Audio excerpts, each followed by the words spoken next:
I am curious if you have noticed. I had one of our members on the podcast a couple of weeks ago. His name is Dan Young, and we talked about how to build a leadership team. And it was a long conversation. We talked about a bunch of different stuff, and mainly about like how he found these people and how he nurtured them. And one of the things I just flat out asked them, because a lot of his he has a general manager, he has a CFO, he's got a director of sales and marketing, he's got a bunch of people, and I think half or more are women. And I just asked him, like, hey, are there differences leading men and women in high levels of business? And he flat out said, if I could just, paraphrasing a little bit, he's like, if I could just hire all women to be my leadership team, I would, because here are the traits that I really, really love, and here are the things that they bring to offer that men don't.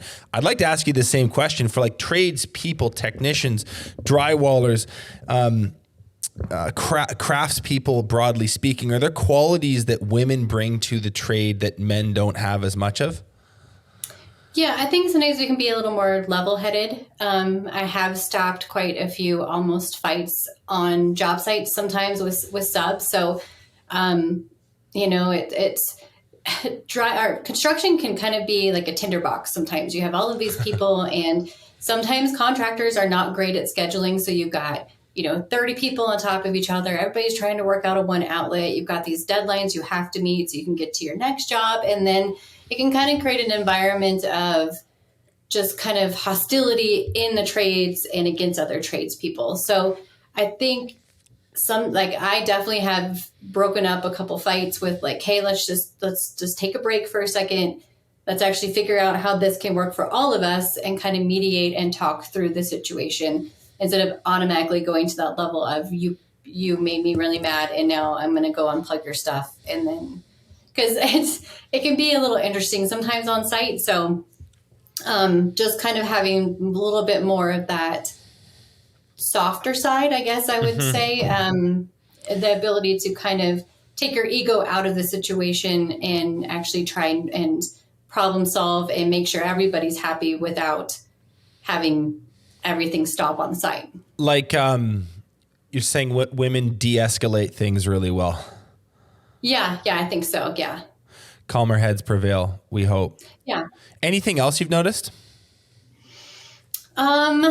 I think attention to detail. We can be very detail oriented. For me, when I walk into a job, I'm actually like looking at the floor plan and thinking of how I would lay it out, or man, this is a great house, or that's super smart that they did that way, or man, that'll be like an awesome entertaining space. So then I can think of how can I make it a better finish, or what can I do extra to make this a nicer house or a nicer living space for them. Because I think sometimes we can kind of have the little bit of the bigger picture.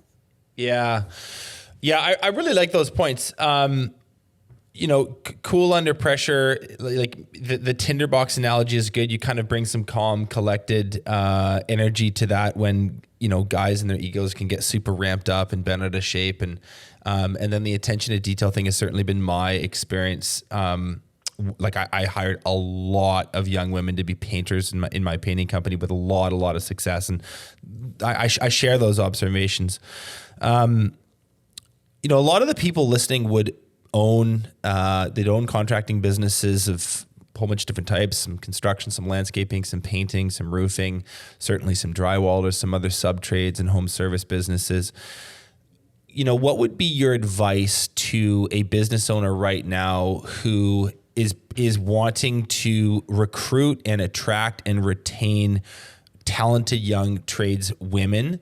How can we make our businesses places that appeal and are places that, you, broadly speaking, would want to stay with for the long haul? Yeah, I think number one is flexible schedules. A lot of construction companies, like you have to be at the shop at 7, and you got to be in your company truck and on the job by 8, and then you got to work sometimes 12, 13-hour days, depending on the company and their work schedule. And for some people, that's just not going to be an option. Like they just can't commit to those kind of hours. They need some flexibility. So working with people and being like, what can we do for you to make this work for your schedule? Sometimes there's working moms, and you got to carry the weight of your kids and doctor's appointments, Right. parent teacher conferences, all sorts of other things that go into that, running a household and then also working. So flexibility, I think, goes a long way with scheduling, like giving people that grace of, we understand you have a life other than just working for me. So how can we make your life successful and then also make it successful for work? Mm-hmm. So flexible hours is a big one, because in many instances they might be just saying battling, running a household, being a mom, looking after kids, a whole bunch of other stuff. So that flexibility piece is big. What else do you think matters? I think it really matters that you give training, like on the job training. So some women, of course, have had experience with trades, and a lot of women haven't had experience with trades, but they know that they like working with their hands, or maybe they've kind of dabbled with things on their own with their house projects or helped out here and there. So give them the space to learn. Like, not everybody is going to walk on your job knowing what all of the terminology is, how all the tools work, how the workflow is supposed to go. So give them, and just in general too, like give your employees just, kind of like a training, I don't know, a couple months, like give people the ability to learn, to ask questions, to come to you and be like, I'm not really understanding how this process is working. And then in the end, they'll be better employees because they'll have a better understanding of how, the whole process actually works. Being okay with a young woman that is less experienced, perhaps because they have not been shown this as a kid, or they haven't been to trade school or whatever. You're saying the owner should take on the responsibility of maybe being a little bit more patient with that knowledge gap, with that skill gap, backfill it with extra training and support, and kind of nurture them into that role rather than writing them off as someone that's inexperienced. Just to be clear. Yeah, I mean, we all start someplace. Like, you can't just expect somebody to come up on the job, especially with no experience, and know all of the trade terminology, know how this is supposed to go, know how construction kind of works. Because there is some adjustment when you are going from corporate to, or, retail or whatever, to construction. It's kind of its own beast. It runs off its own schedule.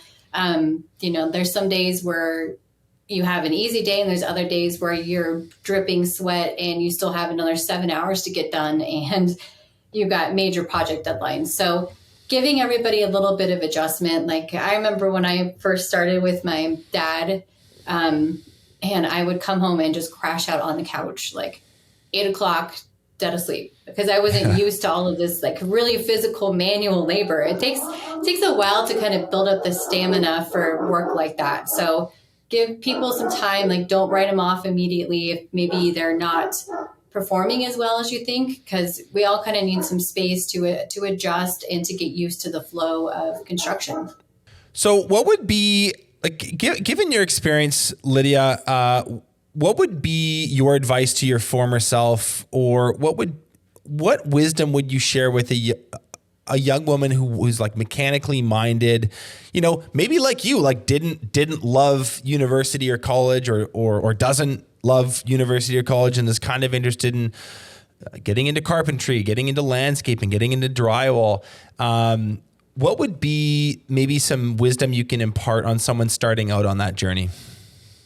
Yeah, I would say, number one, take yourself seriously. Like, just because you don't have all the experience maybe as other people that have been in the trade for a long time, don't sell yourself short. Like, I've been in the trade 20 years, and those of us that have been in it this long make it look easy. So don't dog on yourself or put yourself down because you don't get things like immediately. It takes a long time to learn a trade. It takes a long time to develop those skills that you need to be successful at construction. So give yourself some grace. I mean, don't think that you should automatically be as good as somebody that's been there for a long time. Like, allow yourself the ability to get better, learn, progress, and then look back at your journey and be like, and that's really awesome. I'm really glad I stuck with that. I've learned so much, and I have an amazing career now. Listen, if you like that clip, you can watch the full episode by clicking here. If you're not yet subscribed, you probably should be, and you can do that by clicking right here.